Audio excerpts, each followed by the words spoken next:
So in the previous video, I explained how to use the pendulum. Now the pendulum is the best friend for anyone who's a healer, whether you're doing crystal healing or whether you're doing Reiki, sound healing. The pendulum is a very useful tool. The pendulum can help you identify what's going on with your chakras. In this video, I'm going to explain how to do a chakra balance with crystals. Now the process of a chakra balance is about identifying whether your chakras are blocked, active or overactive. So I'll give you a quick rundown right now on how to identify what your chakras are doing using your pendulum. First, program your pendulum. If you don't know how to do that, do go back and watch my Pendulums 101 video. This is important. You have to do this every time you pick up the pendulum. Quite simply, take your hand and put it over a particular chakra and check with your pendulum and see what it's doing. At the moment, my crown chakra is open. It's fine. However, if it was going forwards and backwards, this would indicate that it's blocked. If it is spinning in very big circles, then it's indicating that it is overactive. Now you want to do this and you want to work your way down from your crown chakra, third eye, throat, heart, solar plexus, sacral, root chakra, and the earth star.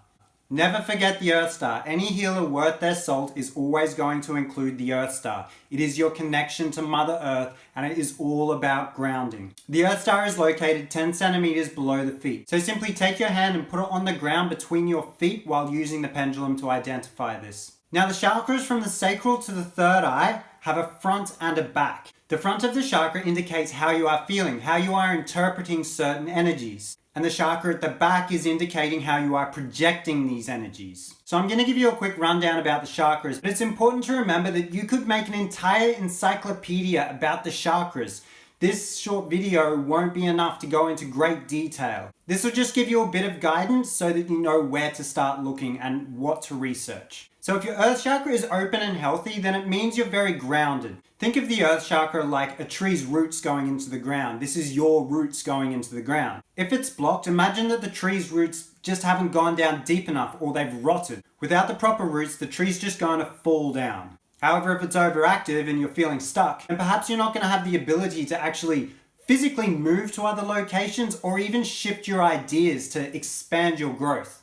Next, we have the root chakra or the base chakra. The root chakra is located on your perineum. That's located between your anus and your baby makers. The root chakra is also about your grounding, but it's also about your feeling of safety. It's your primal instinct of survival. Where are you going to get your next meal? Do you have shelter? Is there a bear trying to attack you? And if you've ever felt fear, you would have felt that area clenching up. This is what it means to feel your root chakra. So if your root chakra is stable, you have a feeling of safety. If it's blocked, this will manifest itself with fear. Also, if it's blocked, you'll tend to lose and misplace objects a lot. If it's overactive, then you just have no fear. You have no concern about your own safety. We could put daredevils in this category. The kind of people that engage in high-risk activities, they need a rush to feel alive. Next, we have the sacral chakra. This is located just below your navel. Now, the sacral chakra is responsible for your creativity, your passions, and your sexual energy. And an obvious time for when you can feel the energy of your sacral chakra is when you're making love to somebody else. So when you think about it, isn't sexual energy the ultimate form of creation? When it's balanced, you're going to experience guilt-free pleasure.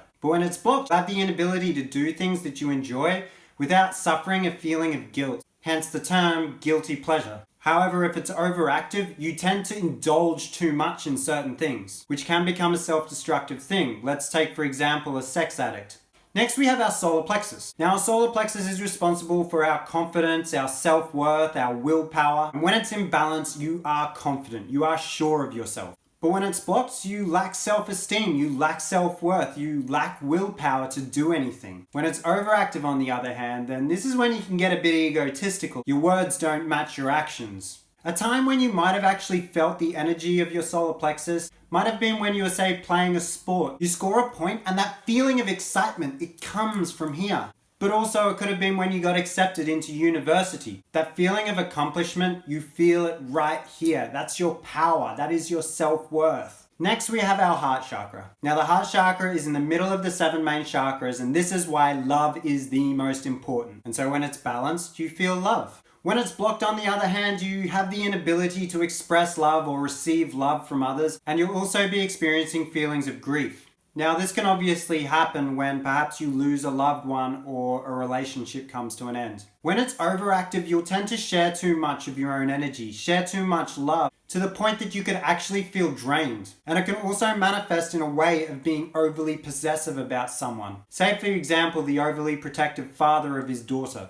Next, we have the throat chakra. The throat chakra is about expressing your truth. A person with a blocked throat chakra will tend to lie and keep secrets. However, a person with an overactive throat chakra tends to share too much. The kind of person that would gossip or be unable to keep a secret. And an obvious time when you're feeling the throat chakra, well, remember that time something sad happened and you were fighting back the tears and you felt your throat start to lock up? Because that's you not expressing yourself, and so it begins to block. Now, the third eye is about clarity and thinking clearly. If it's blocked, you won't be able to form clear thoughts and you'll be suffering confusion. If it's overactive, you'll tend to overthink things and be prone to things like conspiracy theories. Now, when it comes to feeling the third eye, this is a lot more subtle, but you'll experience it through visions and a strong imagination and ideas. And finally, we've got our crown chakra. And this is our connection to oneness. Now, if it's blocked, you can suffer attachment. Attachment to physical objects, friends, and ideas. And if it's overactive, you can experience feelings of detachment, unable to connect with people and work in a wider community for the greater good. Again, it's very subtle to feel the crown chakra, but you can feel a slight tingling on the top of your head.